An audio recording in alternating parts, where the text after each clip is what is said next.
Okay, everybody, we are a couple minutes after noon Central, so I am going to go ahead and get us started for today. I just want to say hello, hi, welcome to our webinar and our Stronger Together mini series in honor of May Mental Health Awareness Month. I am really excited that you are here. We here at Dairy Network recognize the need for conversations and ongoing awareness of mental wellness in our community, and I'm really honored to be able to bring this resource to you. I see a bunch of you are already on camera, and that's awesome. We love to be able to see you during these webinars, and our speakers appreciate it too. So if you are able, we welcome you to turn your video on, whether you're on the go, in the office, on the farm. We would love to see you. And also, please feel free to interact during this webinar. You can unmute yourself to ask questions, and also use the chat feature to interact and ask questions there too. However, if you are not actively talking, we do ask that you please keep yourself muted just so we can cut down on any background noise since we're going to have a pretty good sized group today. For those that have not joined one of our webinars recently, I'm Amanda Borkowski. I'm the Dairy Network staff member and lead for our Enhance webinars. I do just want to take a couple of minutes to share a couple of other things we're doing this month to support mental health through our initiative, Stronger Together. This webinar is just one of the many pieces. Another piece is our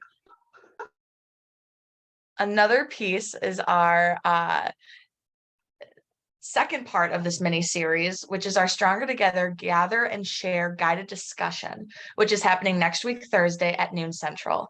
This is something we haven't done before here at Dairy Network, and we're really excited to evolve this piece of the program. So we welcome you to join us for a guided discussion with our expert, Jess, who is the wonderful gal leading today's webinar, to discuss C-PTSD, farm stress, and more.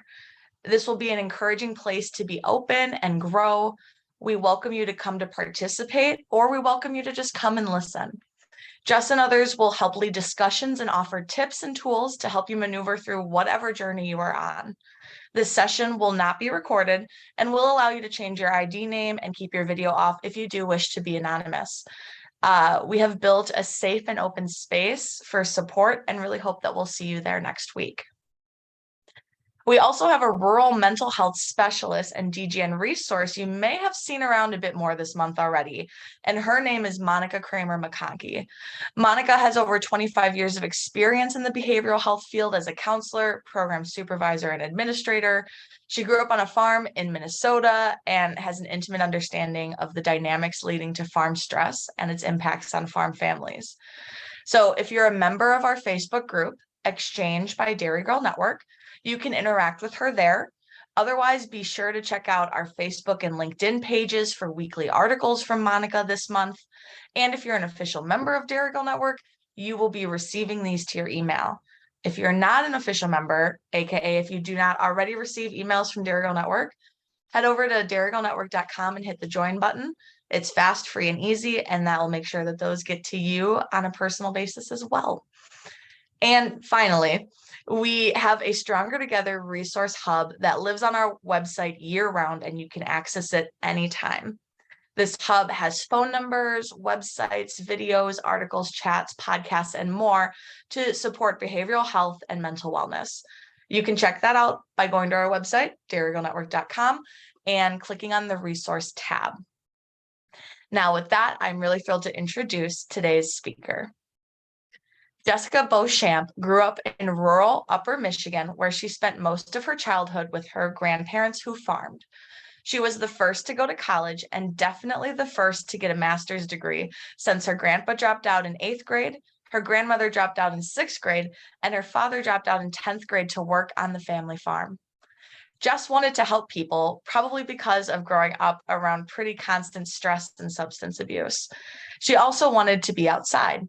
This led her to offer non-traditional counseling, where she does in-home, on the farm, and what she calls walk and talk. She supplements these offerings with tele-counseling because she understands that sometimes this is the best fit. In her off-work time, she enjoys spending her time outdoors and usually with animals. No longer farm animals, but dogs instead. And so with that, remember to use the chat and engage, unmute to ask questions.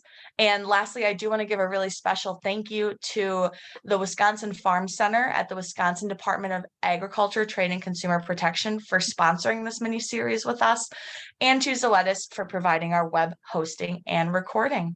All right, Jess, I'm going to hand it over to you. All right, thank you. Good afternoon, or maybe good morning, depending on where you're at. Question, because I know you're recording this, how do they get a copy of the recording? Great question. So we will go ahead and process this, and then everybody who registered to be here today will get a copy of it next week along with your contact info, Jess. Perfect, thank you.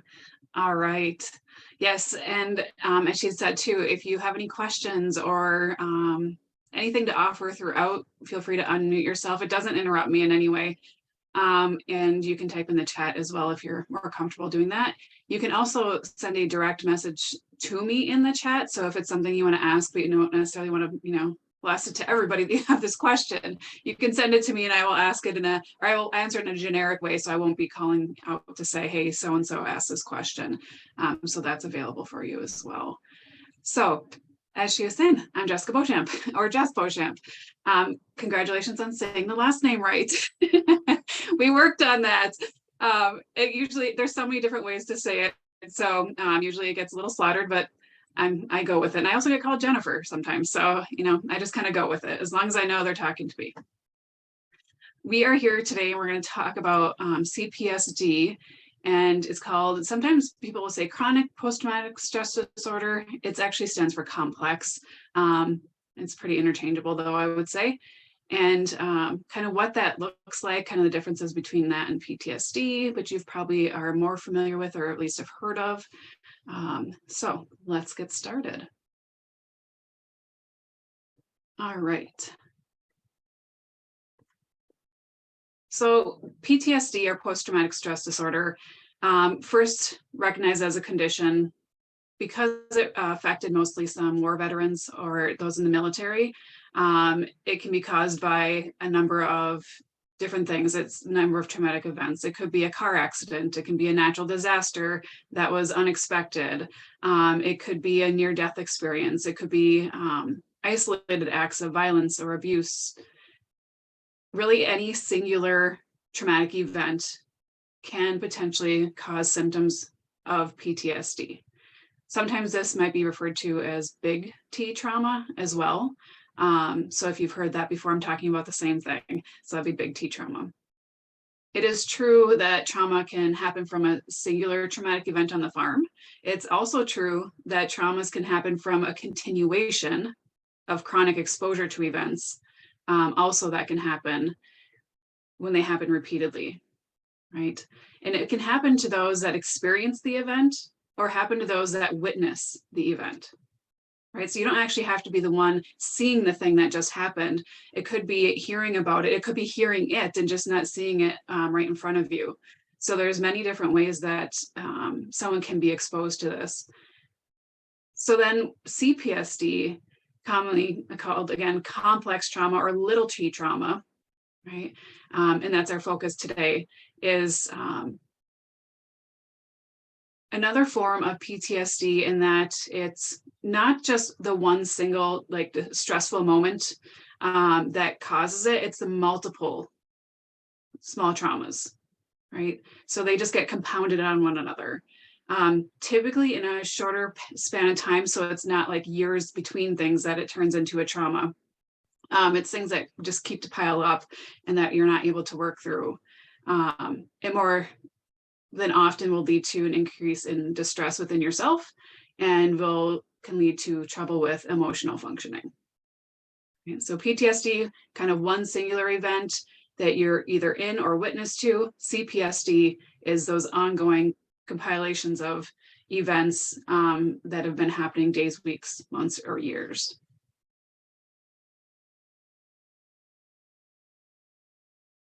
So we like to call or say, trauma is in the eye of the beholder. That means there's no one that can say how or what should be perceived as a trauma by you, right? So we need to keep that in mind. It's important because sometimes even ourselves will minimize it, like, well, that wasn't really a traumatic thing, or it shouldn't have been a traumatic thing. But it's not about the necessarily event itself, it's how your brain processes the event, which is why it's in the eye of the beholder, not based on what someone else thinks it should be, right? So C-PTSD is a anxiety condition, right? And it's the stress reactions that follow events, but it's not tied to the event itself. It's tied to how your brain processed it, right? Basically, the events or situations that happened exceed our capacity to cope, and then therefore gets stored as a trauma in our brain, right? Really, to some degree, it doesn't even matter what sends us into like that fight, flight, or freeze. If you've heard that before, fight, flight, or freeze. It's not necessarily, it doesn't really matter what sends us into it, but only that the event or whatever it was that we experienced or heard about maybe repeatedly is that it's stored that way. So I'll give you an example. We could both be in a car accident, right? And I walk away just fine and call it a fender bender. And you walk away terrified ever getting in that car again. Same car accident. How it was perceived by our brain. It's the only difference, right?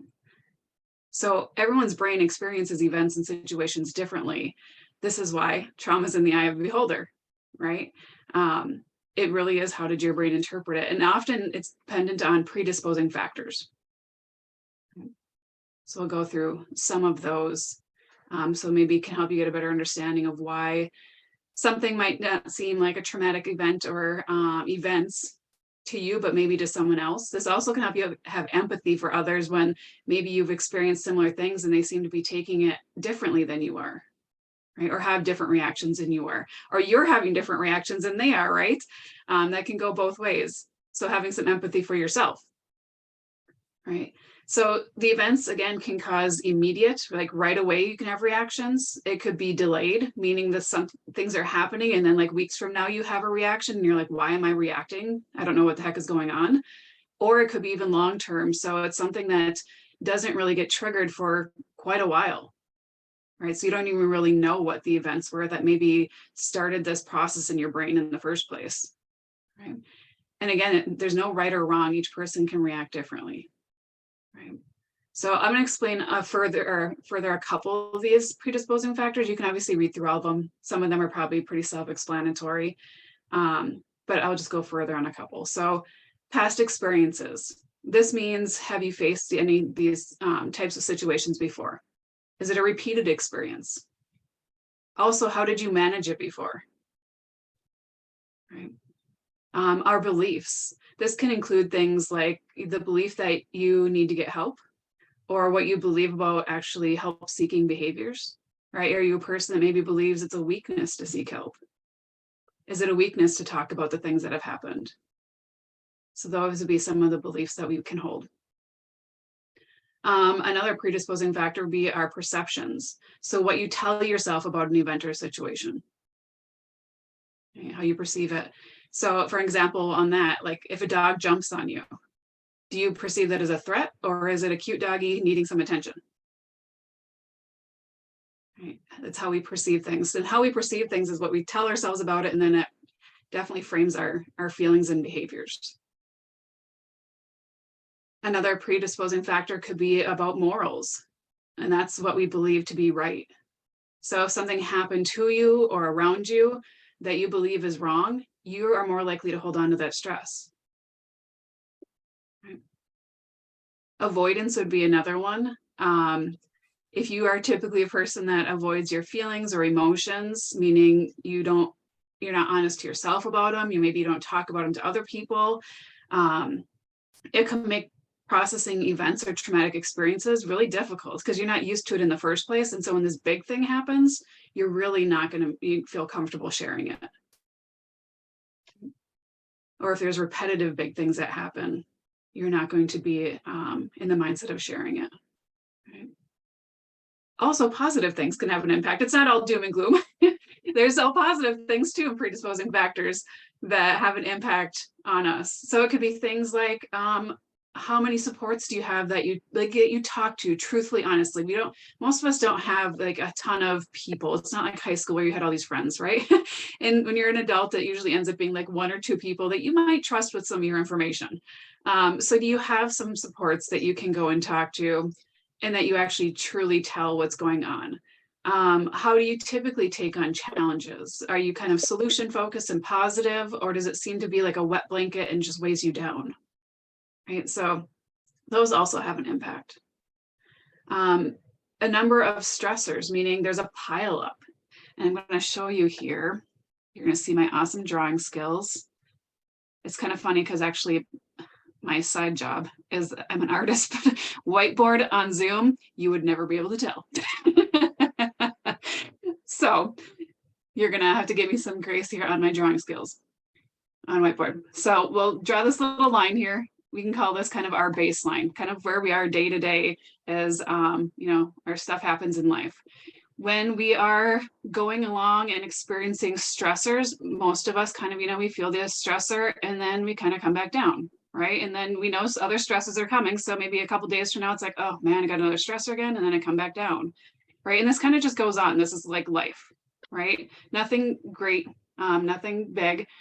But what happens with, I'm going to change the color here.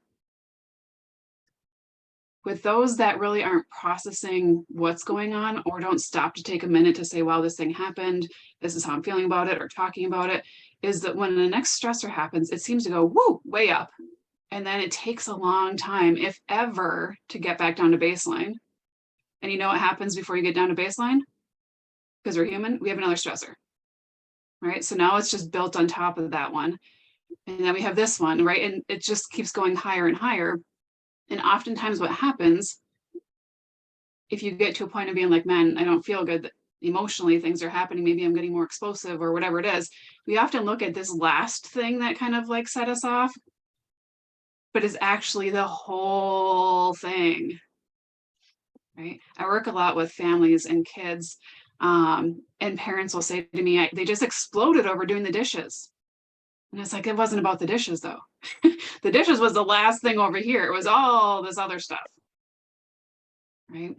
So when it keeps compiling, we don't get back down to like an even baseline. We just stack it on top. And that right there can actually make your brain feel like a trauma, that it's experiencing a trauma. Which is why we have C-PTSD. C-PTSD. Wow, I can't even say it. C-PTSD. Oh my God, C-PTSD. Can't say that too fast. It's like a tongue twister. Versus just PTSD, because it is the buildup of those things, right? Not just one event.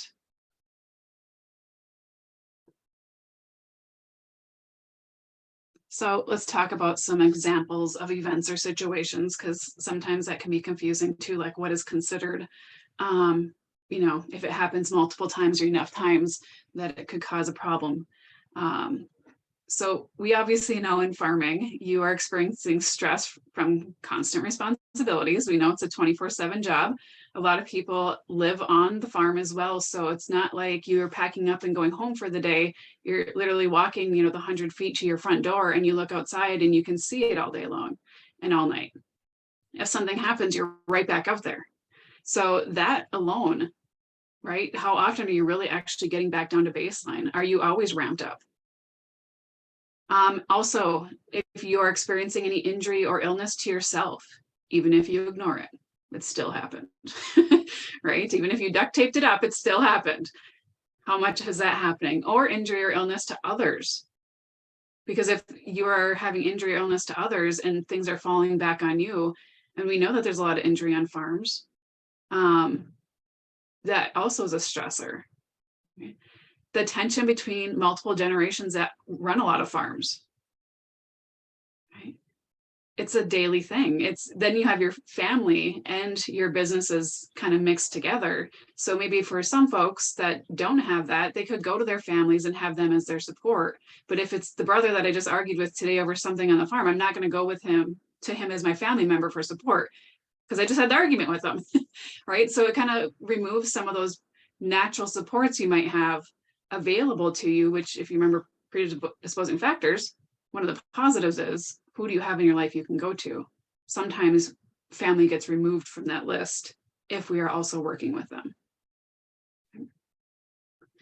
Also, the instability of just the egg industry in general, right? Weather, climate change, all this kind of stuff that is out of your control, really, that you're required to deal with, or not. If you don't deal with it, right, kind of goes back to my little whiteboard drawing, then it just piles up. And then everything seems to be a stressor. So how do these things potentially turn into what the body perceives as a trauma? Sometimes it's because we have the tendency to rationalize the experience, and then we shame ourselves for having a reaction to it, right? Everybody has to deal with this weather. Why am I the one that's, being dramatic about it? But you're not, right? It's a stressor. It's a legitimate stressor. So you're not being dramatic. You're actually just having a feeling. And that's okay. But sometimes we rationalize it, or we look at somebody else that didn't experience it the same way we did, and then we shame ourselves again. Right? The car accident, just because I walked away and called it a fender bender and you're traumatized by it, doesn't mean that you should shame yourself for it. Right? That actually just kind of digs you further into the potential of having these events turn into a trauma in your brain. Sometimes we just don't recognize how disturbed or disrupted we were by an event or situation. Right? Because we just have to continue. Someone, got in an accident and the farm equipment, and we still have to go through the rest of the day. So we didn't even process it really until later, or we didn't even realize how disrupted we were by it until there's the next accident. And it's like, why am I overreacting to this? But you're really not overreacting. You're just reacting because you didn't react last time. Right? So now it's a big pile up. So are we not recognizing it?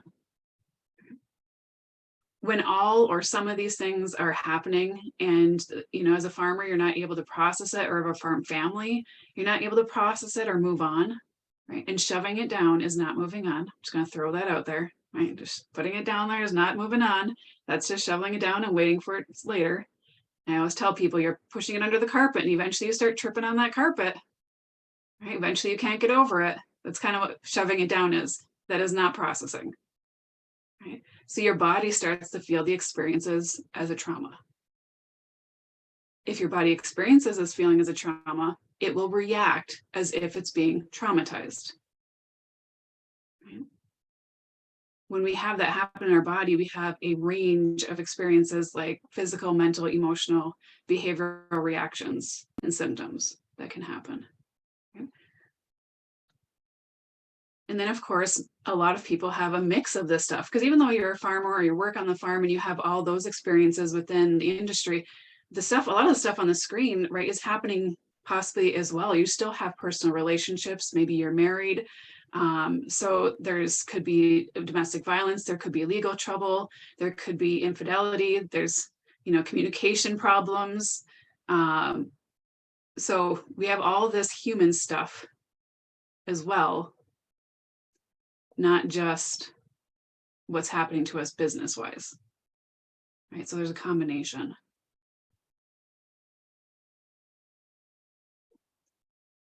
So then some symptoms of what C-PTSD can look like.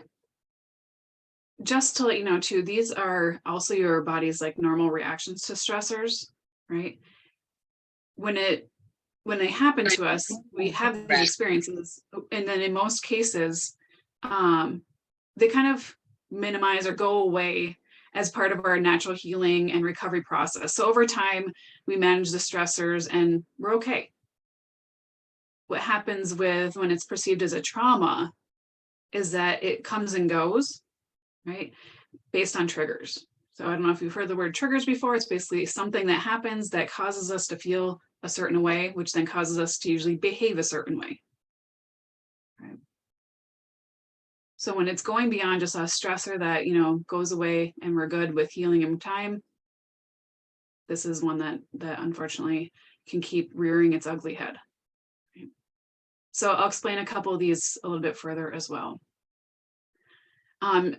Difficulty controlling emotions it's really common for someone that ends up suffering from the CPTSD to lose control over their emotions, right?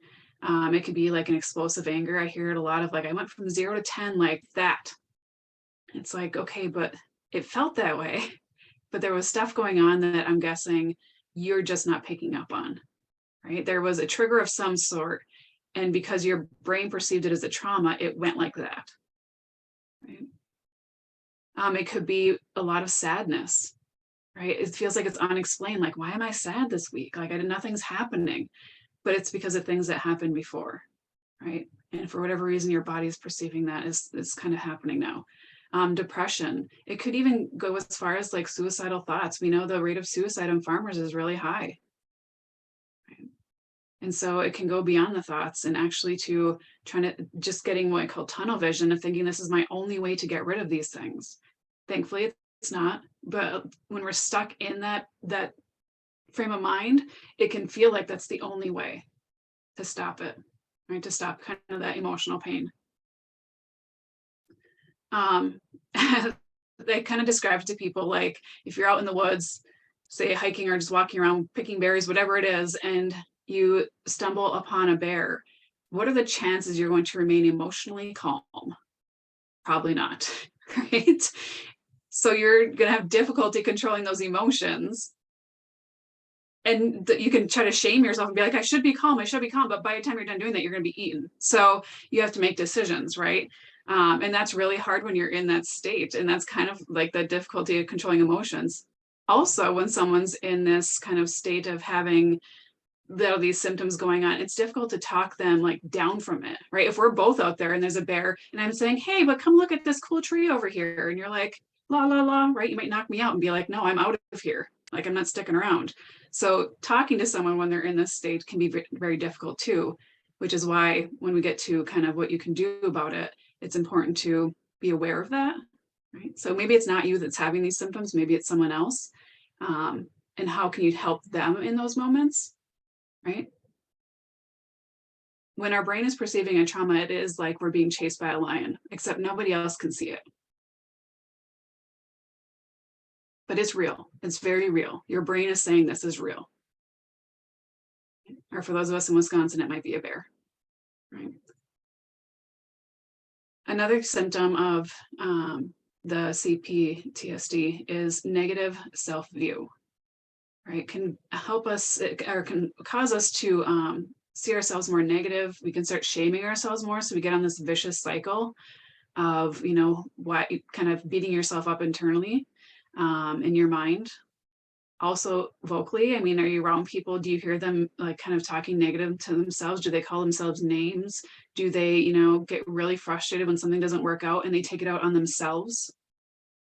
Right? We all have things that happen. Again, that's a perception. Is it because I'm stupid or is it because this part just doesn't work? Right?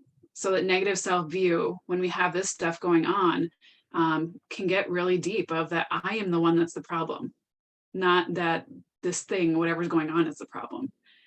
It can make us feel pretty helpless, guilty, or that shame that I talked about. Also, what comes along with this too is having a sense of being completely different from other people. Like, I'm the only one that's like this. Why am I like this? It's a lot of like pointing back at yourself that you're a bad person, or you're just not as strong as someone else, which that's your brain lying to you. Right? Our brains do lie to us, unfortunately. But that's what it feels like nobody else is like that. So it's like you're looking around and you feel like you're just looking out the window at all these people having a great life and going on and handling stress and, having great relationships, and you feel like you're not like that. So that's kind of like that wet blanket I was talking before. Some symptoms of this can really be heavy. Also difficulty with relationships. A lot of relationships suffer due to the difficulties of trusting others and your negative self-view. How good are you going to be in a relationship with someone else if you don't like yourself? Right? Or you're thinking I'm worthless or useless. Why would I want to share that with someone else? Right? I would feel like now I'm putting that on them. So there can be some difficulty with that.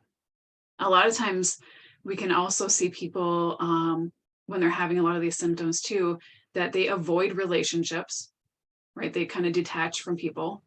So you can see that sometimes maybe in people that you have had around you where it's like, why are they not talking to me anymore? Or why, they just seem to distance themselves. And oftentimes we'll think it's us, right? Like I must have done something, but I would have you look and say, is it something that they have going on internally? Did they have something happen that they just want to distance, right? Or they develop unhealthy relationships. Right?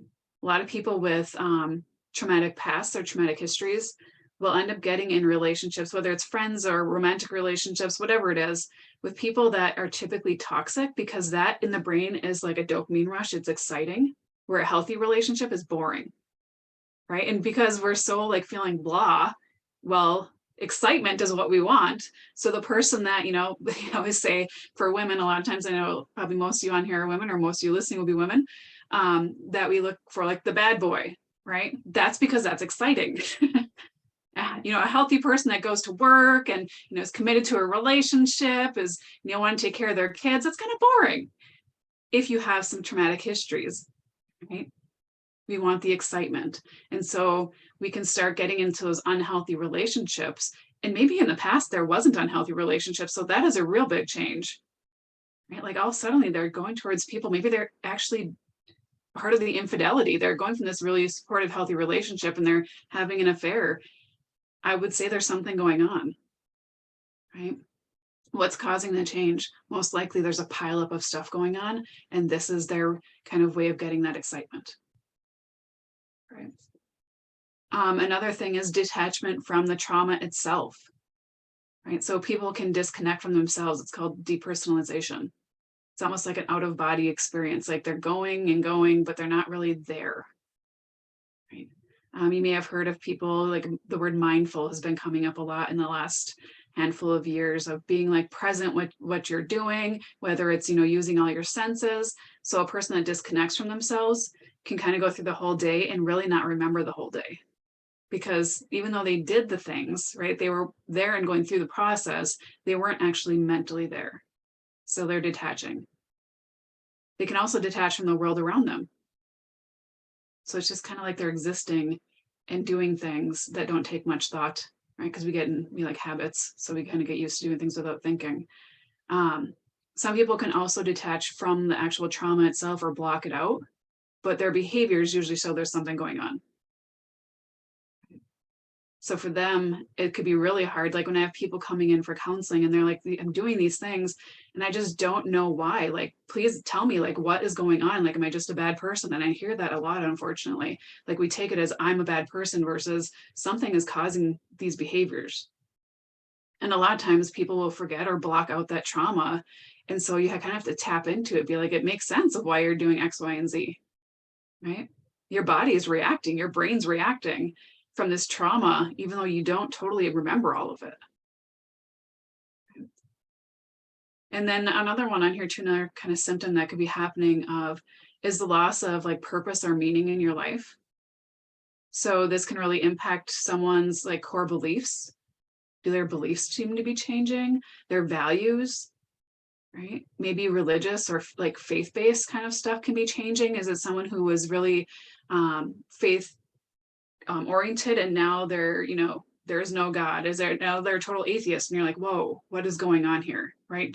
Is that happening?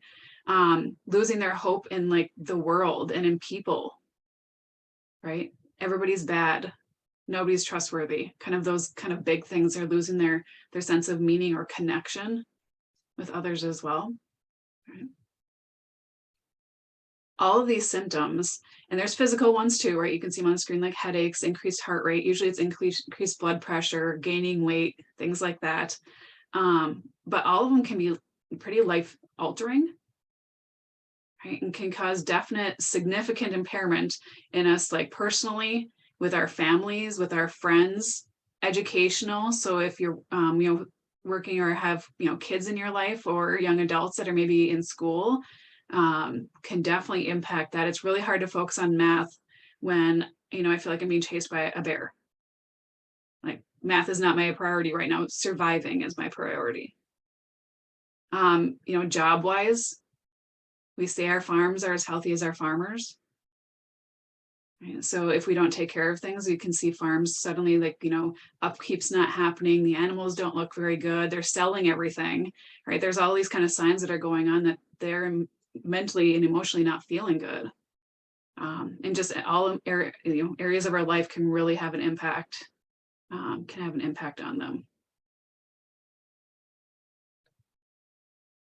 So you can probably see why we want to make sure we're addressing this stuff. So hopefully it doesn't get to this point, because what happens is now you have a compilation of the traumas itself and then all of the after effects of that.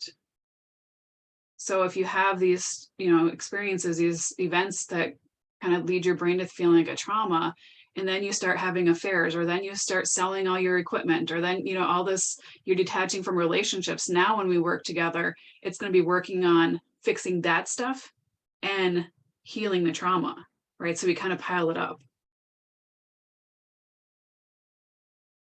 One of the, for the resolution strategies, one of the things, of course, to avoid is going to be not using drugs and alcohol. And that's a big reason of why, because then when we have people come in with addiction, now we have to work through the addiction and what drove it in the first place.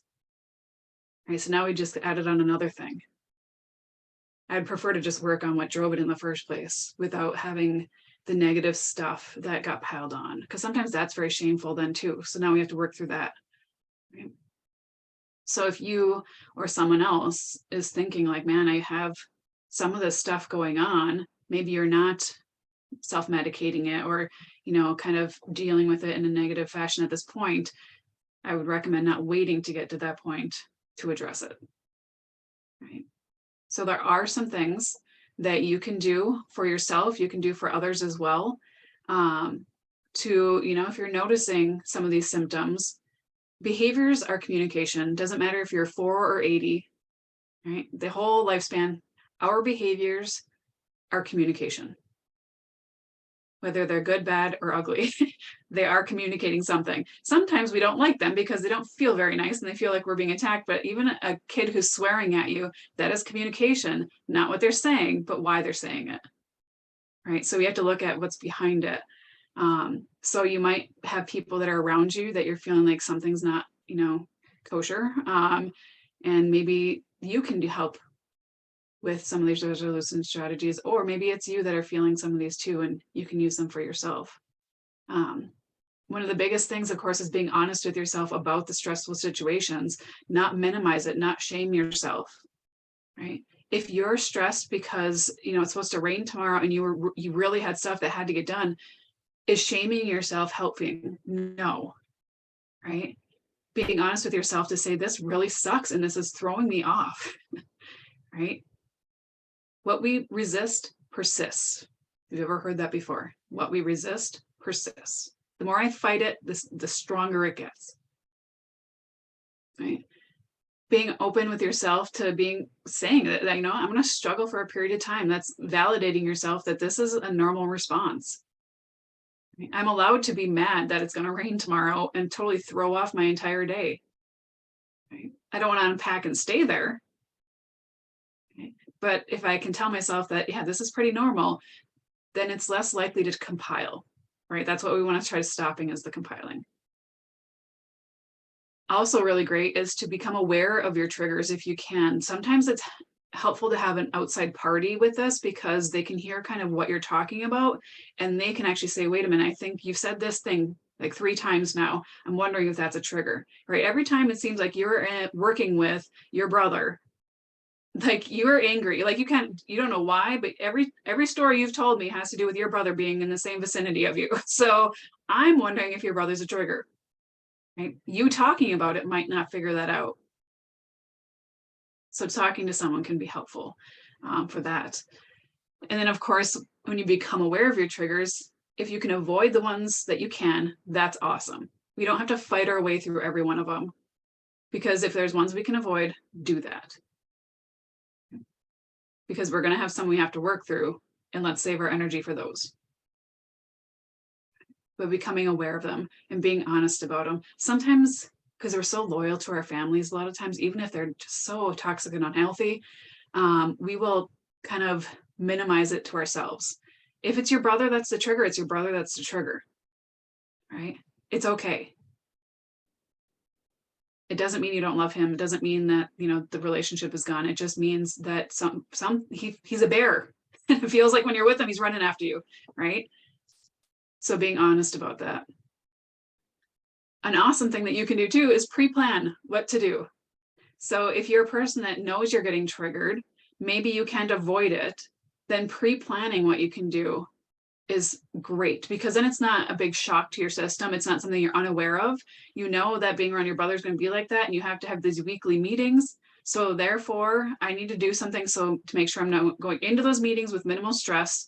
And then when I get out of that meeting, I'm going to do something that'll help me feel better, knowing that just being with him is going to cause me an intense amount of stress. I can't take him out of the meeting. I can't make him be nicer. I can't do any of that, but I can take care of myself. You don't want to wait for the moment to decide what to do, because that's when our emotional brain is like, wah, wah, wah, and our like thinking brain is taking a nap, right? If the bear's running at me after me, it's not time to stop and think like, what was it I was supposed to do again? Oh yeah, no, don't play dead. No, I'm going to be eaten, right? So you want to pre-plan. You want to kind of know and have an idea. One of the people I work with that is experiencing this,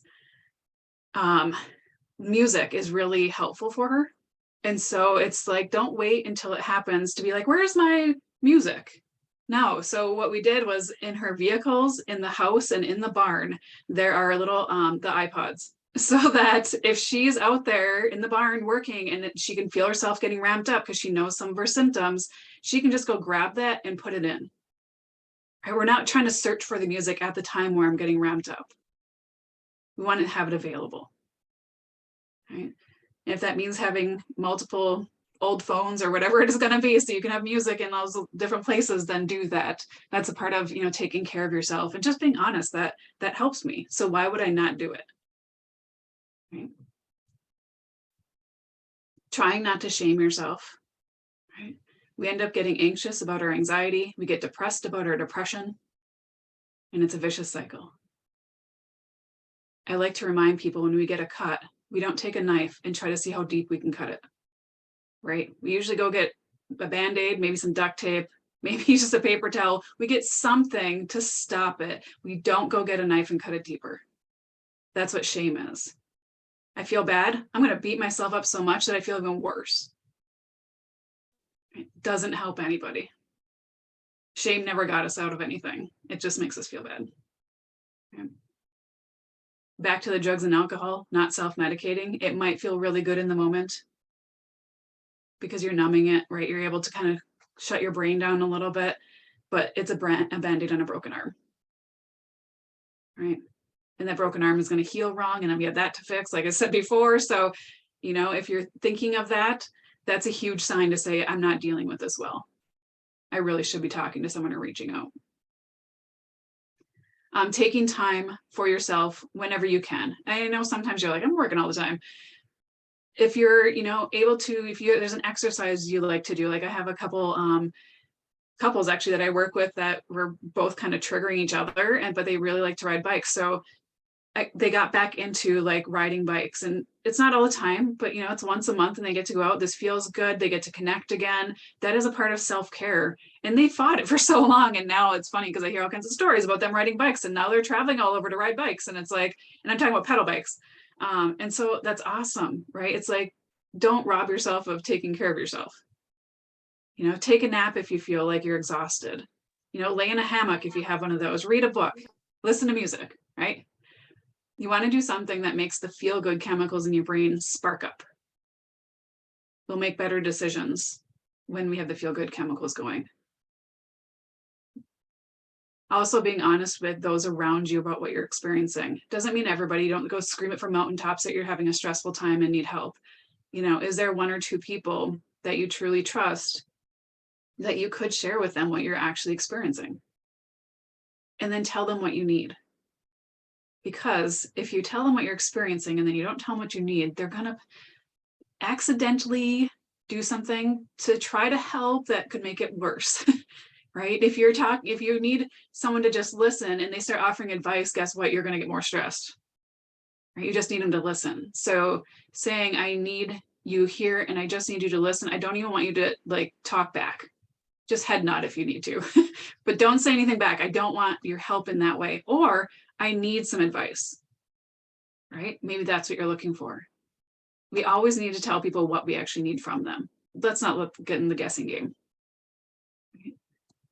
I have, a client that I'm working with that when she's really having a rough start of her day, she tells her kids and her husband, can you all of you just give me a hug?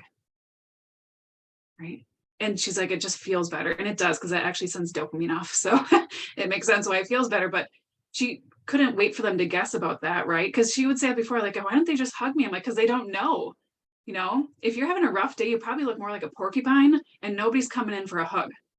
Right. So if you want a hug, you need to say, I need a hug. And oftentimes it just makes her kind of melt, right? It feels good. So be honest with those around you, what you're experiencing and what you need from them. And if you're doing this with other people, ask them what they want from you, right? I can see you're really stressed. Do you want to talk? Do you want me to just listen? Do you want me to give you a hug? Do you want me to walk away? Do you need some space, right? Ask what they need so that you don't have to guess and then inadvertently be wrong, right? Another thing is, the more you use these skills for managing your trauma responses, the less they tend to happen, right? Because you're teaching your body that you're safe and that it's okay, that you don't have to be in fight, flight, or freeze. Right? So if it is, your brother that's the irritation and you have these meetings with them, if you prep yourself before going in to reduce your stress, him in the meeting, your stress isn't going to get as high as it normally is because you've already reduced it, right? And then afterward, you're reducing it again. So now when you go to these meetings, it just feels a little bit better, right? Over time, often the triggers can actually just not be existent. You can tell it's just your brother. Yeah, he irritates you, but it doesn't send you into fight, flight, or freeze. He's just an irritating person that I have to have meetings with, right? It's how you then change your perception of things too. If time has passed and you have tried a lot of techniques and your stressors have reduced, but maybe your body's still reacting, this really could be a signal that maybe you do need some outside help, right? Maybe you've tried some of the stuff on here. Maybe it's just not going away. Maybe you're struggling with figuring out where your triggers are. Again, that's a normal thing for not knowing what your triggers are, because you live your life day to day. This is like normal for you. It's going to take someone else listening to it to be like, wait, there's a pattern here. So if those things are happening, reaching out for help. I work with a lot of people that don't need help for long, right? Sometimes they just need to come in for a couple of sessions, talk for a couple times, and they're like, okay, now I get it, and I can do this stuff. Sometimes we need more help. Sometimes it needs to go on longer. Depends on also how long you've been kind of shoving things under the carpet, right? Are you tripping over it, or you just can't get around it now? So we kind of have to unpack that. And there's no shame, right? It takes a lot of hard work to go through therapy. All right, so I wanted to end today with some different levels. There's a lot of confusion around this. I work with some people and they're like, yeah, I see a counselor and they give me medication. I'm like, that's not a counselor, right? So there's a difference, and there's a really important difference. So I wanted to go through these. So nobody on this screen, the levels of care as far as a psychologist, a counselor, a therapist, or pastoral counselor, none of us can prescribe medication, right? We are helpful in combination a lot of times with medication or even without medication. But a psychologist, I'll just tell you a little bit of the difference between them and a therapist. Typically, a psychologist is doing more like psych assessments and evaluations. Like if you feel like maybe someone that might be autistic or has ADHD or things like that, they would be the ones to do some of those evaluations to determine that. And some do therapy, but most are like doing the evaluations and do more research. Then counselors and therapists, who you'd most likely see if you're reaching out for therapy. We are, and that's what group I fall into, required to have ongoing education. We have to be licensed. There's different licensure for us. So you can see that there's a licensed clinical social worker, that's me. And there's a LPC, which is a professional counselor, and then a marriage health counselor, and then marriage and family therapist. So we just have different avenues of study, but in reality, if you came to a person and they were a therapist, you probably wouldn't know which one they fell into. That's more up on the back end and on licensure end and education end. We all typically help couples, families, individuals to help with mental health wellness. Right? And then pastoral counselors, really great. So if you're connected to a church, maybe you could seek out their services as well. Maybe you don't want to go to like a paid person yet or a therapist level yet. Just understand they typically have minimal training and education. So their services will be limited. But if you trust someone and you're able to talk to them and it's confidential, because pastoral counseling is confidential still, I mean, why not start there, right? If that's not enough, then you can always go up to a therapist level. But I do know a lot of farmers seem to be connected to like the faith-based kind of areas. So pastoral counseling might be something that would be beneficial. All right, last one. These are the prescribers. So these are the people that can prescribe you medication. They are not therapists, right? So even though you might see a psychiatrist for a mental health medication or like a medication for your emotional health, they're probably going to see you for 15 minutes every 3 months. That is not counseling, right? So people get confused with that a lot. So I really want to make sure that you're understanding that. If you're seeing someone for medication, it's usually best combined to see a therapist as well, because medications don't do like all the work, right? Medication isn't going to fix that your brother triggers you. It might help you feel a little bit better so that you can address that, but it's not going to fix it. So that might be in the form of, I can take medication, but I still need to go talk about this stuff. I still need to kind of process it. And then there's, of course, the different levels of prescribers. There's a psychiatrist who is an actual doctor who specialized in psychiatry. And then now we have a lot of psychiatric or mental health nurse practitioners or nurse practitioners in general that you might see in your doctor's office. And so they can often provide medications, but they do have to work under a medical doctor or psychiatrist. So they can't work freely, where a psychiatrist could just be in their own office if they wanted to in their own clinic. Again, not everybody needs medications, but sometimes they are needed, right? Some folks are okay, but it's equally okay if you need medications because it can help stabilize those emotions, which will make it easier for you to work through the stuff, right? Because if you're, the symptoms we went through, if you're kind of up and down all over the place with those, it's going to be really hard to do the hard work to process that.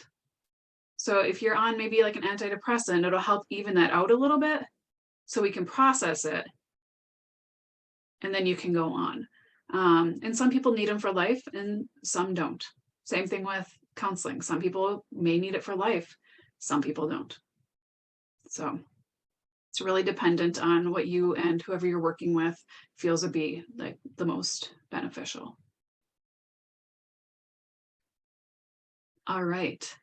That's the end of that. So I don't know if anybody has any questions that's here. Otherwise, we do have next Thursday at noon. Like was said at the beginning, we will get together and be able to work through any questions you have. We'll have some kind of topics that to kind of get you rolling on maybe thinking about some of this stuff. And again, it's for you, or if you're working with folks that you're feeling like maybe they might need some help and how you can step in and help them too. That would be what we're doing next week as well. Yeah, thanks, Jess. Like she said, we do have a couple more minutes today. If anybody has any questions they want to bring forward, now would be the time to unmute yourself if you feel comfortable in doing so, or use the chat or private message Jess directly too. Yes. I have a question. I'm not sure. Well, I'll just ask. So with these disorders, is treatment different for children than it is for adults because of how long they've been dealing and what bad habits they have to undo before they can form better habits for better coping skills? Great question. Yeah, so for children, it will look a little different because like most of us, when we're working with kids, we'll also have to work with the parents, because most likely the parents can actually have the biggest impact, where we can teach a lot of skills and kind of process through stuff, but it's really whoever's in their environment is going to keep it going. And yes, because as a kid, you know, you might have traumatic experiences. You probably process them differently because your brain is not developed yet either. So how we work with a child versus how we work with an adult with a fully developed brain would be a little bit different too. Yep. And so to follow up with that, is it, I mean, that I'm probably answering my own question, but I love using tools, trying to figure it out, you know, and helping others. So many people around me deal with this. So have you seen in your experience, is it better to get help from a third party, or is there a way that, you know, a close friend can help counsel through this? If you have someone that is trustworthy and that you feel like, because what we want to avoid is giving a lot of advice or being like, well, this is what worked for me, so therefore this is going to work for you, because you can further traumatize and shame the person. So you really want to look at the person coming in to help. Are they just going to be like, try this, this, and this? Or is it going to be someone like, be like, tell me what you're thinking about this or how you're feeling about this? That can really get the client, I guess I'll call them in this case, to talk and to really process what's going on, because we're not fixing it, right? And we don't want to make someone, because otherwise that builds shame and failure, because we can't fix it. So therefore, every time I fail at it, now I'm a failure on top of this. Yeah. So definitely though, it could be like, that's where the pastoral counseling comes in too. As long as they're not fixing, then definitely, you know, it could be a close friend, someone they trust. We're more likely to talk to and take advice from people we trust. So, you know, when you're having a problem, you don't go to the person that you really don't like. So if that's where it starts, and maybe it's like, okay, it's beyond us, then maybe that person can also help connect them to like a therapist. Right? Especially for a kid, they need someone that they know they can trust. So great questions.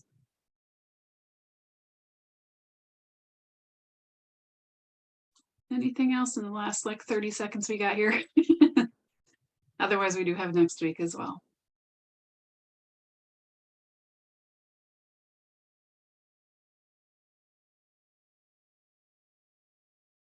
Okay, I am not seeing anybody unmute or bring anything in the chat yet. So like Jess said, we do have that discussion session next week, Thursday at noon, which will be another great spot to ask more questions and interact. So really, really welcome you to come to that. I will be sending out a calendar invite and more info about that here before the weekend, so you can save your spot. But you know, thank you, Jess, so much for this great presentation and sharing your wisdom with everyone. And also thank you again to the Farm Center at the Wisconsin Department of Ag, Trade, and Consumer Protection for sponsoring this mini-series, and to Zoetis for supporting our web hosting and recording. Like we talked about earlier, you all will get the recording of this webinar early next week. So if you didn't have a chance to watch it all, or you want to review anything, it will be on there along with Jess's contact as well.